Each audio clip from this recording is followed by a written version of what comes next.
Hello student, आपका हमारे YouTube channel पर स्वागत है।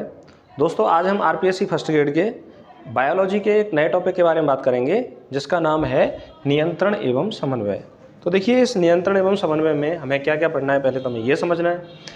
देखो, नियंत्रण में हम पढ़ेंगे तंत्रिका तंत्र के बारे में, और समन्वय में हम पढ़ेंगे पादप एवं जंतुओं में समन्वय कैसे होता है। पादप और जंतुओं में समन्वय कैसे होता है उसके बारे में पढ़ेंगे। देखिए, पादपों में जो नियंत्रण होता है वो पादप हार्मोन के द्वारा होता है, प्लांट हार्मोन के द्वारा होता है। और जंतुओं में जो नियंत्रण होता है वो एनिमल हार्मोन के द्वारा होता है, और उसको स्रावित करने की जो कुछ ग्रंथियाँ होती हैं, उस ग्रंथियों को हम कहते हैं अंतःस्रावी ग्रंथियाँ, और उनसे बना हुआ जो तंत्र है उसे हम कहते हैं अंतःस्रावी तंत्र। तो नियंत्रण एवं समन्वय जो टॉपिक है आरपीएससी फर्स्ट ग्रेड जो फर्स्ट पेपर है जनरल साइंस में, उस टॉपिक में आपको दिया गया है कि तंत्रिका तंत्र, नियंत्रण के बारे में, और समन्वय में हम पादप और जंतुओं के बारे में पढ़ेंगे। यहाँ से क्वेश्चन पूछा जाता है, पादप हार्मोन के बारे में क्वेश्चन पूछा जाता है, और जंतुओं में जंतु हार्मोन के बारे में क्वेश्चन पूछा जाता है। और जंतु हार्मोन जो है वो कौन, अंतःस्रावी तंत्र के द्वारा स्रावित होते हैं, तो अंतःस्रावी तंत्र के बारे में पढ़ेंगे। तो जो तंत्रिका तंत्र है उसके अंतर्गत हम नर्वस सिस्टम पढ़ते हैं, नर्वस सिस्टम, और अंतःस्रावी तंत्र के अंतर्गत हम पढ़ते हैं एंडोक्राइन सिस्टम, एंडोक्राइन सिस्टम। तो आज हम केवल एक टॉपिक के बारे में बात करेंगे, वो है तंत्रिका तंत्र के बारे में। किसके बारे में बात करेंगे हम? तंत्रिका तंत्र के बारे में बात करेंगे। तो चलिए हम तंत्रिका तंत्र के बारे में बात करते हैं। नियंत्रण एवं समन्वय का जो टॉपिक है वह कौन सा है? तंत्रिका तंत्र। तो तंत्रिका तंत्र के बारे में बात करते हैं।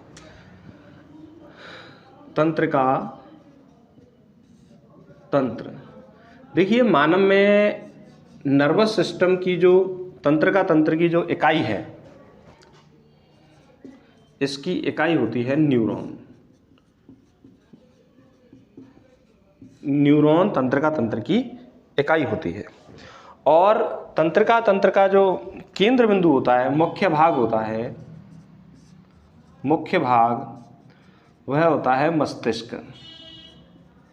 मस्तिष्क होता है ब्रेन। ब्रेन क्या काम करता है?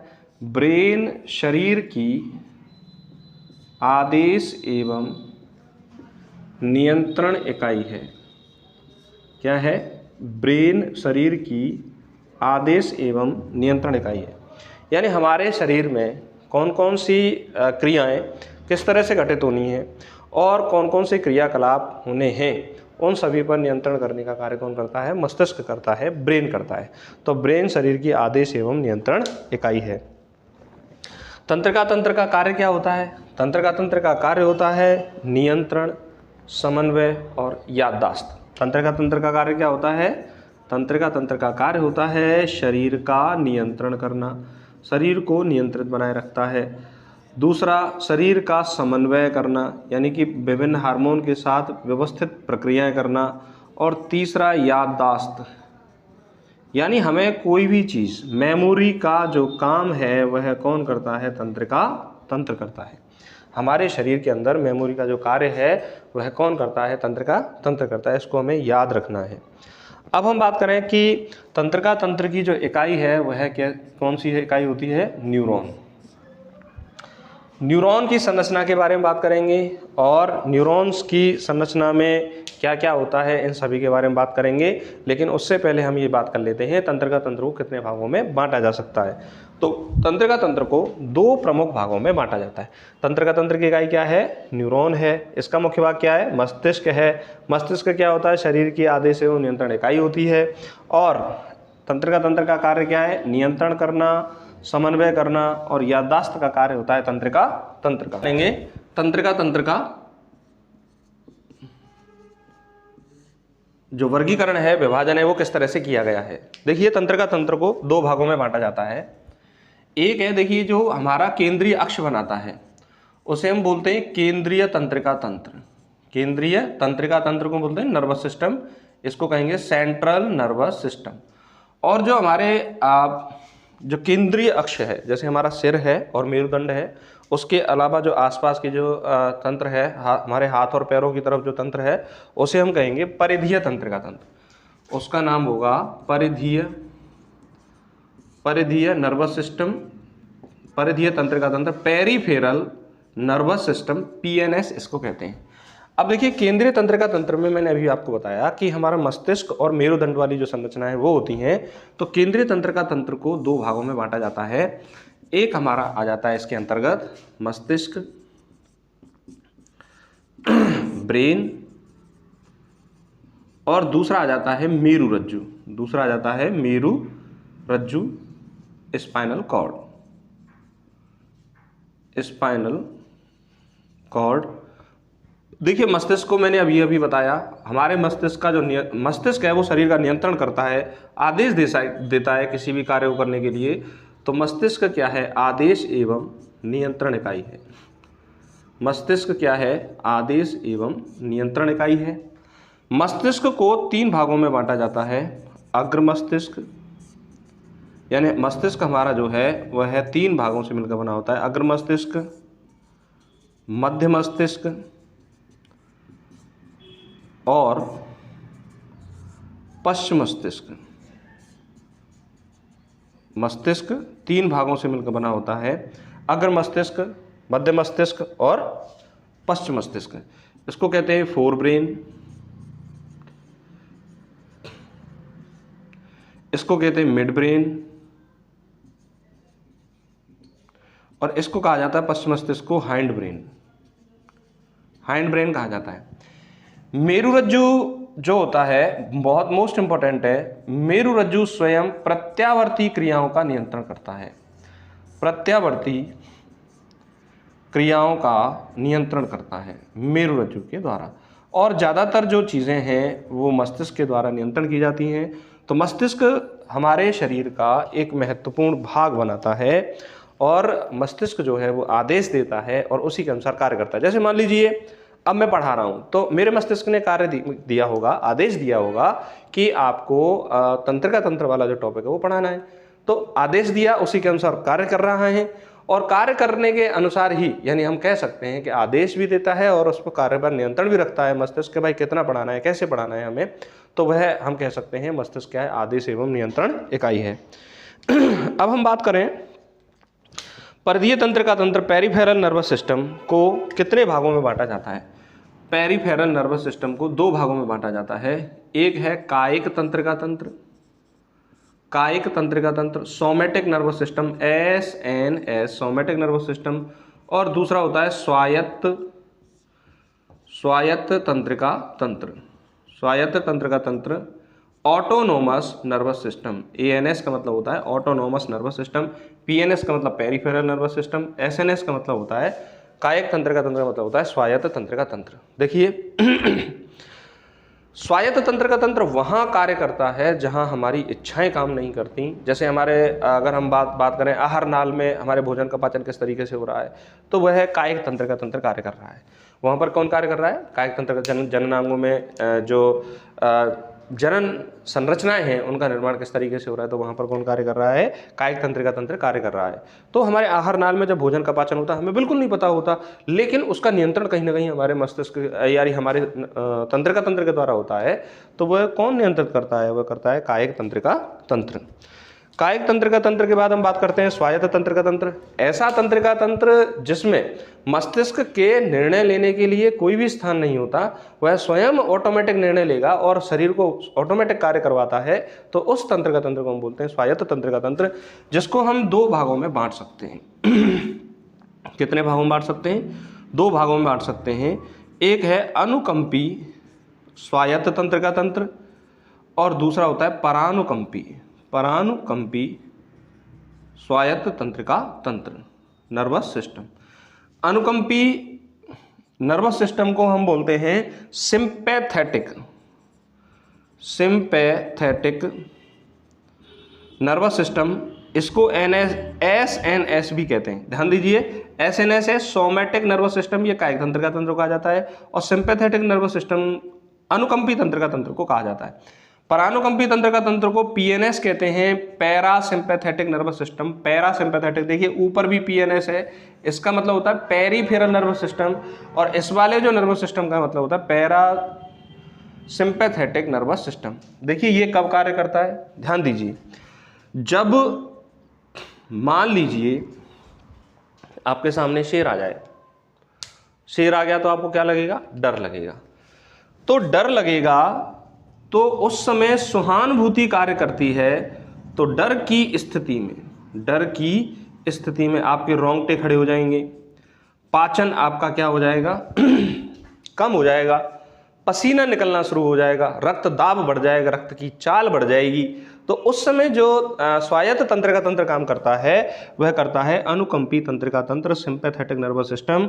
और जब हमारे अंदर आराम की स्थिति होती है, कैसी स्थिति होती है? आराम की स्थिति होती है। तो आराम की स्थिति में हमारा भोजन का जो पाचन है वह बहुत अच्छे तरीके से होता है और हमारा शरीर भी आराम की स्थिति में सही कार्य करता है। तो आराम की स्थिति में जो तंत्रिका तंत्र कार्य करता है उस तंत्रिका तंत्र को हम बोलते हैं parasympathetic nervous system. Parasympathetic nervous system. एक बार हम इसको पूरा रिवाइज कर लें। देखिए, तंत्रिका तंत्र को दो भागों में बांटा जाता है। पहला है आपका केंद्रीय तंत्रिका तंत्र, दूसरा है परिधीय तंत्रिका तंत्र। केंद्रीय तंत्रिका तंत्र के दो भाग होते हैं, मस्तिष्क और मेरुरज्जु।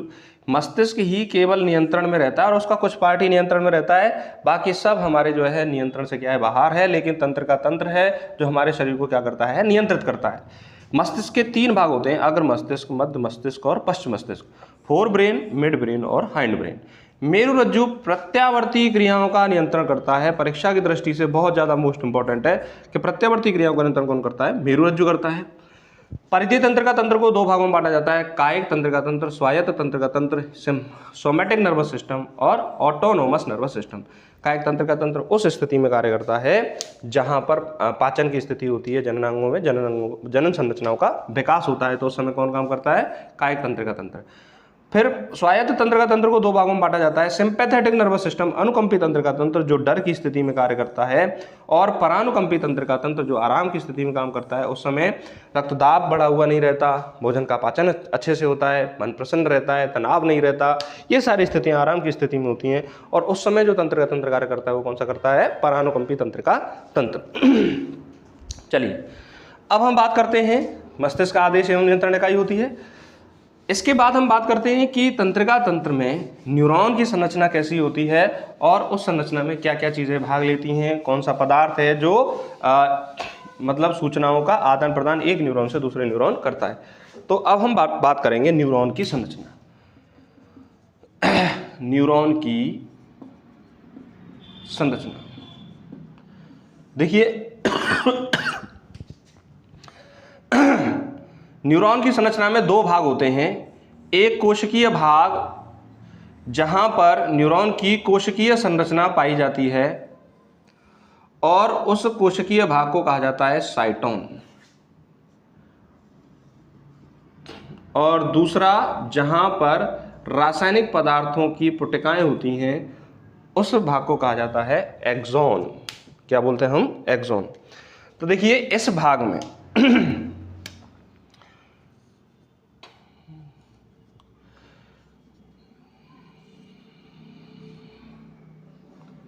न्यूरॉन की संरचना के बारे में बात करें तो न्यूरॉन की संरचना में कुछ तंतुनुमा संरचनाएं पाई जाती हैं। इन तंतुनुमा संरचनाओं को कहा जाता है डेंड्राइट। इन तंतुनुमा संरचनाओं को क्या कहा जाता है? डेंड्राइट। और यहाँ पर कोशिकीय नियंत्रण होता है। ये साइटोन वाला जो भाग है यहाँ पर केंद्रक पाया जाता है और यहाँ पर पाए जाते हैं कोशिका द्रव्य पाया जाता है। तो इस वाले भाग को क्या कहा जाता है? डेंड्राइट। डेंड्राइट्स कहा जाता है और इस पार्ट को हम डेंड्रॉन कहेंगे। और यहाँ पर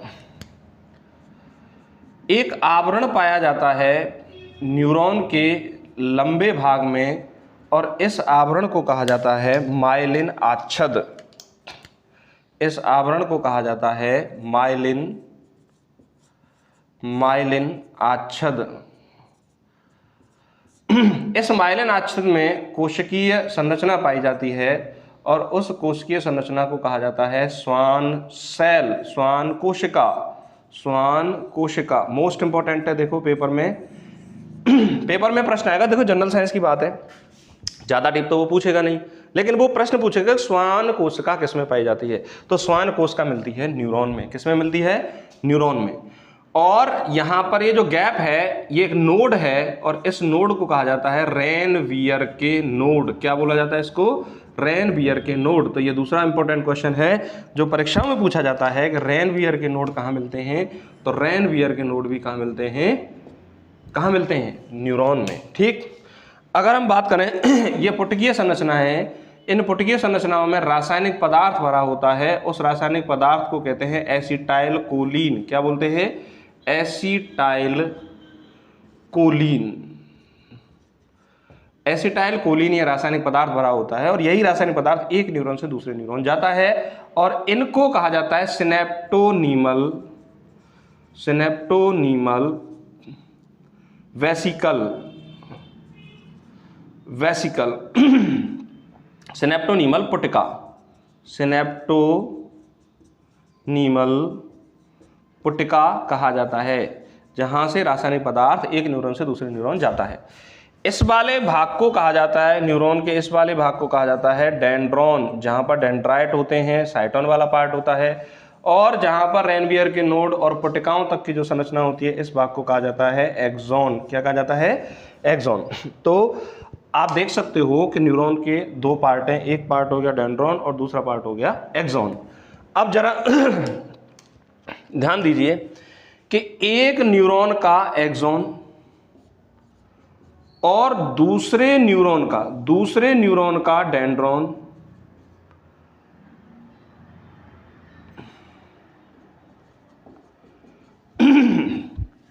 जहां मिलते हैं एक संधि बनाते हैं, और इस संधि का नाम होता है सिनेप्स। क्या नाम होता है? सिनेप्स। इस संधि का नाम होता है सिनेप्स। और इस संधि में यानी एक न्यूरॉन से दूसरे न्यूरॉन में एसिटाइल कोलिन रासायनिक पदार्थ जो है वो सूचना ले जाता है। एक न्यूरॉन से दूसरे न्यूरॉन में जो सूचना ले जाएगा वो कौन ले जाएगा? एसिटाइल कोलिन रासायनिक पदार्थ सूचना को ले जाता है। तो तंत्रिका में सूचनाओं का आदान प्रदान सिनेप्स द्वारा एसिटाइल कोलिन के माध्यम से होता है। सिनेप्स क्या होता है? एक न्यूरॉन का एक्सॉन दूसरे न्यूरॉन का डेंड्रॉन की जो संधि बनती है उस संधि को हम क्या बोलते हैं? सिनेप्स कहते हैं। एक बार फिर हम दोबारा समझ लेते हैं न्यूरॉन की संरचना। न्यूरॉन में ये साइटोन वाला पार्ट है, यहाँ पर ये पाया जाता है केंद्रक। क्या पाया जाता है? ये केंद्रक पाया जाता है, और ये प्रोटोप्लाज्म है, और ये तंतुनुमा संरचनाओं को डेंड्राइट कहा जाता है। ये देखिए एक न्यूरॉन का डेंड्राइट और दूसरे न्यूरॉन का जो पीछे वाला पार्ट है वो मिलेगा सिनेप्टोनीमल पुटिका, और इनके बीच में एक संधि बनती है जिसे हम क्या बोलते हैं? सिनेप्स कहते हैं। तो यहाँ से और यहाँ तक एसिटाइल कोलिन के माध्यम से सूचना आती है। तो माइलिन आच्छद पाया जाता है एक्सॉन वाले भाग पर, आवरण पाया जाता है, बीच में रेनवियर के नोड होते हैं, श्वान कोशिका होती है, और एक्सॉन वाले पार्ट में पाई जाती है सिनेप्टोनीमल पुटिका, जिसमें एसिटाइल कोलिन रासायनिक पदार्थ होता है जो सूचना को एक स्थान से दूसरे स्थान पर ले जाता है। तो इस तरह से हमने न्यूरॉन देखी। तो न्यूरॉन जो होता है वो तंत्र की क्या होता है? इकाई होता है। अब हम बात करते हैं मस्तिष्क के बारे में। देखिए मस्तिष्क की संरचना के माध्यम से ही हम समझ लेंगे कि मस्तिष्क क्या होता है और किस तरह से वह कार्य करता है। चलिए सबसे पहले हम बात करें कि हमारा मस्तिष्क एक हड्डी में सुरक्षित रहता है, एक हड्डी में सुरक्षित रहता है, अस्थि में सुरक्षित रहता है, और उस अस्थि को कहा जाता है क्रेनियम। मान लीजिए हमारा मस्तिष्क है और ये जो मस्तिष्क है वह क्रेनियम अस्थि में सुरक्षित रहता है। मस्तिष्क दो भागों में बटा हुआ रहता है, दायां भाग और बायां भाग।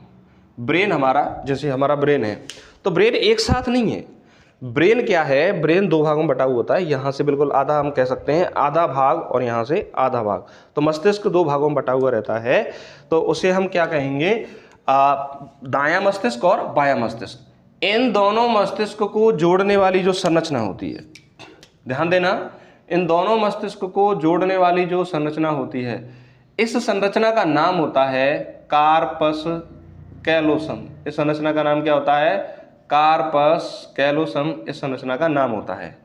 और मस्तिष्क के चारों ओर तरल पाया जाता है। इस तरल का कार्य है इसको सेरिब्रल फ्लूइड कहा जाता है, मस्तिष्क तरल कहा जाता है। इसको हम बोलते हैं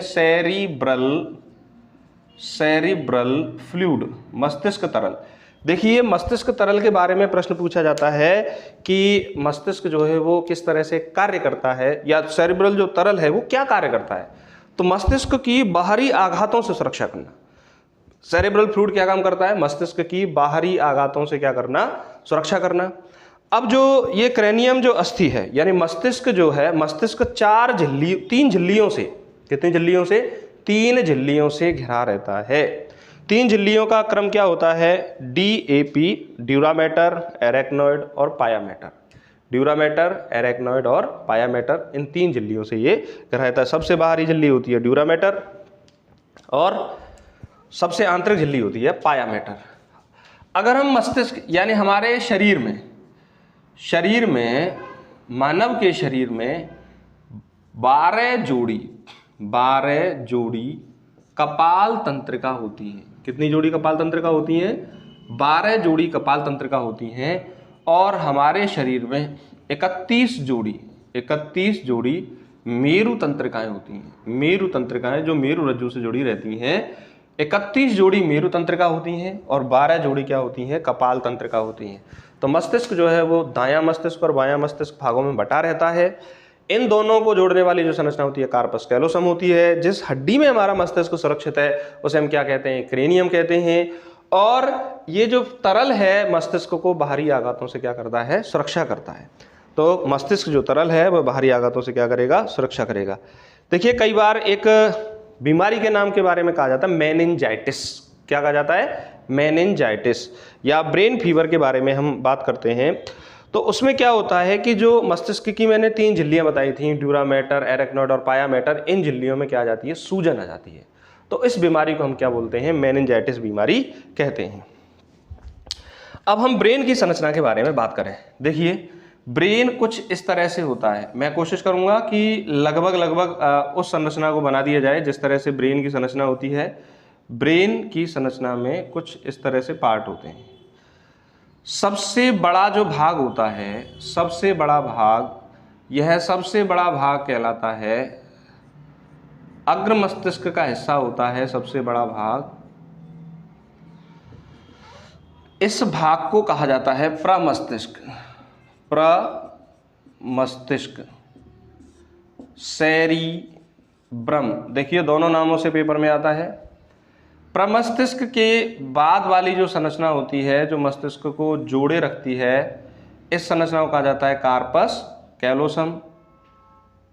इस संरचना का नाम होता है कार्पस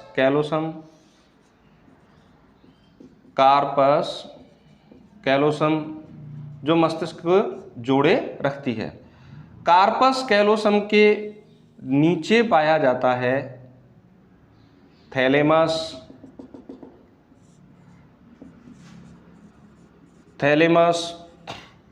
और थैलेमस के नीचे जो संरचना होती है, थैलेमस के नीचे वाली जो संरचना को कहा जाता है हाइपोथैलेमस। हाइपो माने होता है नीचे और थैलेमस के नीचे वाली संरचना को हाइपोथैलेमस कहा जाता है। और ये तीनों संरचनाएं मिलकर प्रमस्तिष्क, थैलेमस और हाइपोथैलेमस मिलकर मस्तिष्क का अग्रभाग बनाती हैं। इसीलिए हम इसको क्या कहते हैं? अग्र मस्तिष्क कहा जाता है। इसको फोर ब्रेन कहते हैं, फोर ब्रेन। इनके बारे में यही समझ लेते हैं कि क्या काम करते हैं क्या नहीं करते। देखिए प्रमस्तिष्क का कार्य होता है स्मरण, संवेदना और संवेदना की जानकारी देना। मोस्ट इंपोर्टेंट है प्रमस्तिष्क। मस्तिष्क का सबसे बड़ा भाग है और ये क्या काम करता है? ये कार्य करता है स्मरण, घृणा, प्रेम की सूचना, संवेदनाओं की बात और मेमोरी, याददाश्त की बात। इन सभी बातों को कौन करता है? प्रमस्तिष्क करता है। तो अगर आपसे पूछा जाए कि मेमोरी की बात या याददाश्त की बात जो है, या फिर संवेदनाओं की बात है, घृणा की बात है, ईर्ष्या की बात है, खुशी की बात है, इन सभी बातों को कौन करेगा? प्रमस्तिष्क नियंत्रण करता है। आगे हम बात करें थैलेमस। थैलेमस के बारे में अगर हम क्लियर करें कि थैलेमस में 3 चीज़ें याद रखना, थैलेमस में 3 चीज़ें याद रखना, TPT ये याद रखना। TPT मतलब क्या होगा? Touch, pain, temperature. टच मतलब स्पर्श की सूचना, पेन मतलब दर्द की सूचना, और टेम्परेचर मतलब ताप की सूचना। यानी कि स्पर्श, दर्द और ताप के जो केंद्र होते हैं वो कहाँ पर होते हैं? थैलेमस में होते हैं। और अगर हम हाइपोथैलेमस की बात करें तो भूख व प्यास के केंद्र, भूख व प्यास के केंद्र कहाँ होते हैं? हाइपोथैलेमस में होते हैं। यानी हमें भूख लगी है, उसकी सूचना कहाँ से आएगी? उसकी सूचना आती है हमें हाइपोथैलेमस से। प्यास लगी है, उसकी सूचना कहाँ से आती है? हाइपोथैलेमस से। एक इंपॉर्टेंट पॉइंट है कि वास्तव में सेरिब्रम और हाइपोथैलेमस दोनों मिलकर प्रेम की बात करते हैं, उत्तेजना की बात करते हैं, और संवेदना की बात करते हैं, और घृणा की बात करते हैं, ईर्ष्या की बात करते हैं। इन सभी बातों पर नियंत्रण कौन रखते हैं? दोनों। प्रेम भाव है, घृणा है, ईर्ष्या है, गुस्सा है, खुशी है, इन सबको वास्तव में जो नियंत्रित करते हैं वो सेरिब्रम, प्रमस्तिष्क और हाइपोथैलेमस करते हैं। अगर ज़्यादा बड़ा रोल की बात करें तो ज़्यादा बड़ा रोल होता है प्रमस्तिष्क का, इसीलिए प्रमस्तिष्क के कार्यों में इसको हम सम्मिलित करते हैं। तो मस्तिष्क का हमने पहला पार्ट पढ़ा, अग्र मस्तिष्क। अग्र मस्तिष्क के 3 भाग हमने देखे। 3 भाग कौन कौन से हैं? एक है प्रमस्तिष्क, दूसरा है थैलेमस और तीसरा है हाइपोथैलेमस। प्रमस्तिष्क मस्तिष्क का सबसे बड़ा भाग होता है, अग्र मस्तिष्क का भाग होता है, सेरिब्रम कहते हैं।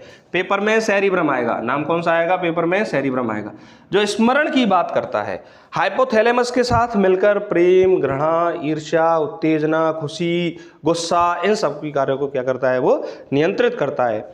अगर हम थैलेमस की बात करें तो थैलेमस हाइपोथैलेमस से नीचे होता है। देखिए मस्तिष्क को जोड़ने वाली जो संरचना है कार्पस कैलोसम, वो प्रमस्तिष्क के नीचे होती है।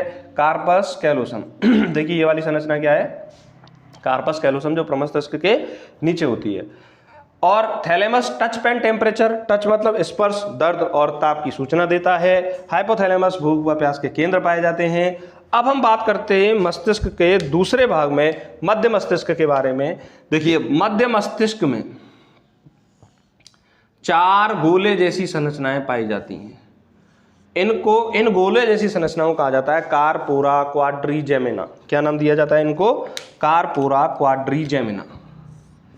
इनको नाम दिया जाता है कार्पोरा क्वाड्रिजेमिना। यह कार्पोरा क्वाड्रिजेमिना मिड ब्रेन बनाते हैं, मस्तिष्क बनाते हैं, मध्य मस्तिष्क बनाते हैं।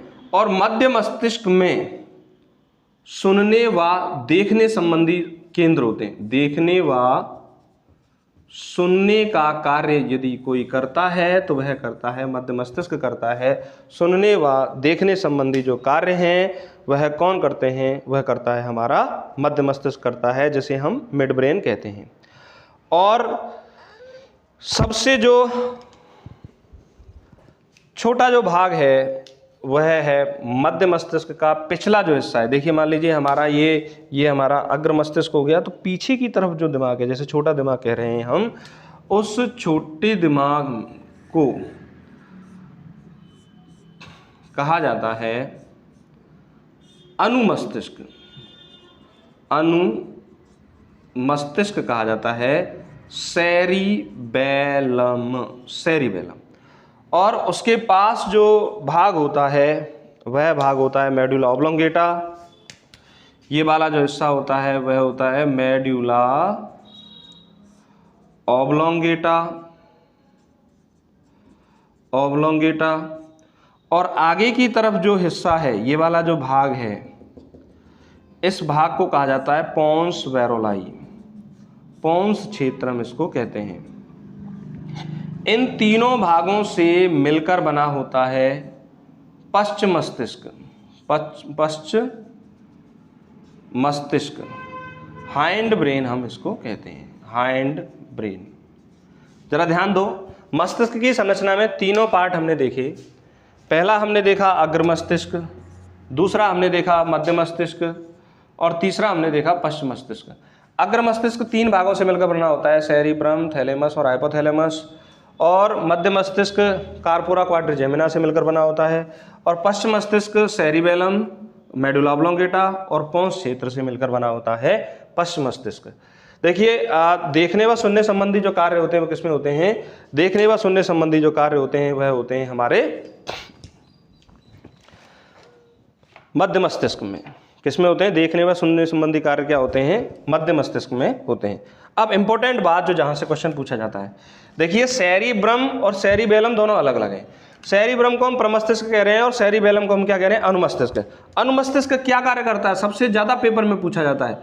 शरीर के संतुलन का कार्य करता है। ध्यान देना, शरीर के संतुलन का कार्य करता है। मान लीजिए एक शराबी है, उसने शराब पी ली, तो शराब पीने के बाद शराबी का जो शरीर पर नियंत्रण है वो नहीं रहता और वो कभी इधर कभी उधर कभी ऐसे चलता रहता है। तो उस समय मस्तिष्क का कौन सा भाग सही कार्य नहीं कर रहा है? सेरिबेलम का कार्य उसका नहीं कर रहा है, शरीर के संतुलन का कार्य करता है। एक इंपॉर्टेंट अंग और भी है जो शरीर के संतुलन का कार्य करता है, कान शरीर के संतुलन का क्या क्या करते हैं? कार्य करते हैं। तो कान भी शरीर के संतुलन का कार्य करता है और सेरिबेलम भी शरीर के संतुलन का क्या करता है? कार्य करता है। अब हम बात करते हैं मेडुला ऑब्लोंगेटा क्या काम करता है। देखिए मेडुला ऑब्लोंगेटा हमारे शरीर की अनैच्छिक क्रियाओं का नियंत्रण करता है, अनैच्छिक क्रियाओं का नियंत्रित करता है। अब वो कौन कौन सी अनैच्छिक क्रियाएं हैं जिनका यह नियंत्रण करता है? देखिए मान लीजिए हमारे शरीर का रक्त दाब है, बीपी कंट्रोल करने का कार्य कौन करेगा? Medulla oblongata. उल्टी आना, वमन, उनको कौन करेगा कंट्रोल? Medulla oblongata. हृदय की धड़कन का जो कंट्रोल करता है वो कौन करता है? Medulla oblongata. पाचक रसों का स्राव, तो उसका नियंत्रण भी कौन करता है? Medulla oblongata. ये कार्य पूछे जाते हैं पेपर में, इनको आप याद रखें, कार्य पूछे जाते हैं। पाचक रसों का कार्य जो है वो कौन करता है? Medulla oblongata. श्वसन का नियंत्रण भी कौन करता है? श्वसन, सांस लेने की प्रक्रिया का नियंत्रण भी कौन करता है? Medulla oblongata. ध्यान देना नॉर्मल सांस लेने को नियंत्रित करता है मेडुला ऑब्लोंगेटा, लेकिन मान लीजिए आपने दौड़ लगाई तो आपकी श्वसन दर बढ़ जाएगी, उस समय कौन कार्य करेगा? पोंस वेरोलाई, पोंस क्षेत्र कार्य करेगा। यानी कि श्वसन दर का ऊपर नीचे होने के जो नियंत्रण करेगा वो करेगा पोंस क्षेत्र, और श्वसन पर नॉर्मली नियंत्रण जो करता है वो कौन करता है? Medulla oblongata. तो श्वसन के लय केंद्र मोस्ट इंपॉर्टेंट है, श्वसन के लय केंद्र पाए जाते हैं मेडुला ऑब्लोंगेटा में, श्वसन के लय केंद्र पाए जाते हैं। तो इस तरीके से हम मस्तिष्क की संरचना के बारे में अध्ययन कर सकते हैं कि मस्तिष्क जो है वो हमारे शरीर को किस तरह से नियंत्रित करता है। एक बार हम रिवाइज करते हैं। देखिए मस्तिष्क क्रेनियम हड्डी में होता है। क्रेनियम हड्डी के नीचे 3 झिल्लियां होती हैं, ड्यूरा मैटर, एरेक्नॉइड और पाया मैटर। इन झिल्लियों में सूजन आ जाती है तो उस बीमारी को मेनिंजाइटिस कहते हैं। और इसमें जिस तरल में मस्तिष्क हमारा सुरक्षित रहता है उसे सेरेब्रल फ्लूइड कहते हैं। इसका कार्य होता है मस्तिष्क की बाहरी आघातों से सुरक्षा करना।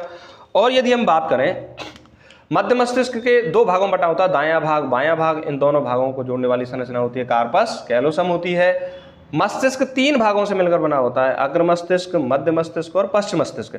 अग्र मस्तिष्क में 3 भाग होते हैं, प्रमस्तिष्क सबसे बड़ा भाग होता है, थैलेमस, हाइपोथैलेमस। प्रमस्तिष्क में स्मरण शक्ति के केंद्र होते हैं, थैलेमस में टच पेन टेम्परेचर के केंद्र होते हैं, हाइपोथैलेमस में भूख व प्यास के केंद्र होते हैं। मोस्ट इंपॉर्टेंट, सेरिब्रम और हाइपोथैलेमस मिलकर प्रेम, उत्तेजना, संवेदना, घृणा, गुस्सा, खुशी, हर्ष, विनोद, इन सभी कार्यों को क्या करता है? संवेदनाओं को क्या करते हैं? नियंत्रण करते हैं। कार्पस कैलोसम मस्तिष्क को जोड़ता है। मध्य मस्तिष्क में 4 गोले जैसी संरचना होती है, उन्हें कार्पोरा क्वाड्रिजेमिना कहते हैं। मध्य मस्तिष्क का कार्य होता है देखने व सुनने संबंधी जो कार्य करता है वो मध्य मस्तिष्क करता है। पश्चिम मस्तिष्क 3 भागों से मिलकर बना होता है, अनुमस्तिष्क, मेडुला ऑब्लोंगेटा और पोंस वेरोलाई। अनुमस्तिष्क का कार्य शरीर का संतुलन है, मेडुला ऑब्लोंगेटा अनैच्छिक क्रियाओं, बीपी, श्वसन, पाचक रसों का स्राव, हृदय की धड़कन, इन सबको कंट्रोल करता है। पोंस वेरोलाई में पोंस क्षेत्र में श्वसन लय केंद्र पाए जाते हैं। तो इस तरीके से मस्तिष्क जो है हमारे शरीर को क्या करता है? नियंत्रित करता है। अब मस्तिष्क की बात करने के बाद तंत्र का एक महत्वपूर्ण पार्ट जिसे हम कहेंगे प्रत्यावर्ती क्रियाएं। प्रत्यावर्ती क्रियाओं के बारे में हम अध्ययन करते हैं। प्रत्यावर्ती क्रियाएं क्या कार्य करती हैं और कहाँ पर प्रत्यावर्ती क्रियाओं का उपयोग होता है और प्रत्यावर्ती क्रियाओं का नियंत्रण किस तरीके से किया जाता है। देखिए अब हम बात करते हैं प्रत्यावर्ती क्रियाओं के बारे में। प्रत्यावर्ती क्रियाएं, प्रत्यावर्ती क्रियाएं, रिफ्लेक्स एक्शन, रिफ्लेक्स एक्शन। सबसे पहले बात होती है कि प्रत्यावर्ती क्रियाएं क्या होती हैं। जब शरीर को त्वरित निर्णय लेना हो, जब शरीर को त्वरित निर्णय लेना हो और सूचना की इतना भी समय ना मिले कि मस्तिष्क तक वो सूचना जाए और उस पर निर्णय लेने की प्रक्रिया हो, त्वरित निर्णय लेने की जरूरत हो, तो उस समय प्रत्यावर्ती क्रियाएं कार्य करती हैं। प्रत्यावर्ती क्रियाओं का जो नियंत्रण है, प्रत्यावर्ती क्रियाओं का नियंत्रण मोस्ट इंपॉर्टेंट है परीक्षा की दृष्टि से। प्रत्यावर्ती क्रियाओं का नियंत्रण मेरु रज्जु करता है। कौन करता है? मेरु रज्जु प्रत्यावर्ती क्रियाओं का नियंत्रण करता है। तो मेरु रज्जु स्पाइनल कॉर्ड प्रत्यावर्ती क्रियाओं का नियंत्रण करता है। प्रत्यावर्ती क्रियाएं क्या होती हैं? जैसे पलक झपकना, जरूरत नहीं है आप मस्तिष्क पर सूचना दें। सामने स्वादिष्ट मिठाई दिखाई देने पर मुंह में पानी आ जाना, वह भी क्या है? प्रत्यावर्ती क्रिया। हिचकियों का आना प्रत्यावर्ती क्रिया। अचानक रास्ते में चल रहे हैं, कांटे पर पैर रख गया है तो उस पैर को हटा लेना भी क्या है? प्रत्यावर्ती क्रिया। रसोई में काम करते समय गर्म तवे पर हाथ रखने पर तुरंत हाथ का हटा लेना क्या है? प्रत्यावर्ती क्रिया। तो ऐसी क्रियाएं जहां पर त्वरित निर्णय लेने की आवश्यकता होती है, उन निर्णय लेने वाली क्रियाओं को क्या कहा जाता है? प्रत्यावर्ती क्रियाएं कहा जाता है। प्रत्यावर्ती क्रियाएं में कार्य मेरु रज्जु कैसे करता है? ध्यान दीजिए। मान लीजिए कि पैर में कांटा चुभा, पैर में कांटा चुभा और इसकी सूचना ले जाएगा मेरु रज्जु तक, मेरु रज्जु तक सूचना ले जाएगा संवेदी तंत्रिका, संवेदी तंत्रिका जो सूचना ले जाती है अंगों से विशेष भाग तक, और मेरु रज्जु तुरंत निर्णय देगा चालक तंत्रिका के माध्यम से, चालक तंत्रिका के माध्यम से। यानी कि चालक तंत्रिका सूचना को लेकर आती है कि पैर जो है कांटे से क्या कर लिया जाए? हटा लिया जाए। तो इस तरह से एक आर्क विकसित होता है, एक चाप विकसित होता है। इसको हम क्या बोलते हैं? प्रत्यावर्ती चाप। क्या कहते हैं? प्रत्यावर्ती चाप। तो प्रत्यावर्ती क्रियाओं के उदाहरण भी आपसे पूछे जाते हैं। तो प्रत्यावर्ती क्रियाओं के उदाहरण हैं हिचकियों का आना, स्वादिष्ट मिठाई देने पर मुंह में पानी आ जाना, अगर गर्म तवे से हाथ चुभ गया है या स्पर्श हो गया है तो तुरंत हाथ का हटा लेना, अगर कोई किसी कील से हम स्पर्श हो गए तो तुरंत उस कील से शरीर को हटा लेना, और उल्टियों का आना। तो ये सभी जो क्रियाएं हैं वह क्या है? प्रत्यावर्ती क्रियाओं की क्या हैं? उदाहरण हैं। तो हमने तंत्रिका तंत्र में जो भी पार्ट था इम्पोर्टेंट आपकी सिलेबस से संबंधित, जो फर्स्ट पेपर में सिलेबस है वहाँ से संबंधित जो भी पार्ट था उन सभी के बारे में चर्चा की। आशा करता हूँ कि ये चैप्टर आपको समझ में आया होगा। अगर आप इस चैप्टर को यदि एक बार में समझ में आया तो दोबारा इस क्लास को देख सकते हो। निश्चित रूप से यहाँ इस क्लास से बाहर से क्वेश्चन नहीं आएगा। आप जब भी परीक्षा देंगे तो इन फ्यूचर कभी भी परीक्षा दें, तंत्र का जो भी क्वेश्चन आपको मिलेगा वो यहीं से मिलेगा। यहाँ पर हमने किसी भी पॉइंट को नहीं छोड़ा है। जो भी स्टूडेंट आरपीएससी फर्स्ट ईयर की तैयारी कर रहे हैं वो इस चैनल को जरूर सब्सक्राइब करें। आपके विषय से संबंधित बहुत सारी सामग्री इस चैनल पर आपको प्राप्त होगी और निःशुल्क आपको एक अच्छी तैयारी करने को मिलेगी। और ये क्लासेस तब बहुत ज़्यादा इंपॉर्टेंट होंगी जब आपको परीक्षा नज़दीक होगी और आपका रिवीजन करने के लिए जो समय आएगा उस समय आपकी क्लासेज ये बहुत ज़्यादा इंपॉर्टेंट होंगी। और इसी के साथ मैं कहना चाहूँगा कि जनरल साइंस की अदर क्लासेस को भी आप देखिए, हिस्ट्री की क्लासेस को भी आप देखिए। तो धीरे धीरे हम सिलेबस को क्लासेस को हम डालते जा रहे हैं और आप अपनी तैयारी को स्ट्रॉन्ग करते रहिए। और आपको ये क्लास कैसी लगी कमेंट करके ज़रूर बताइए। और इसी के साथ मैं कहूँगा नमस्कार एवं धन्यवाद।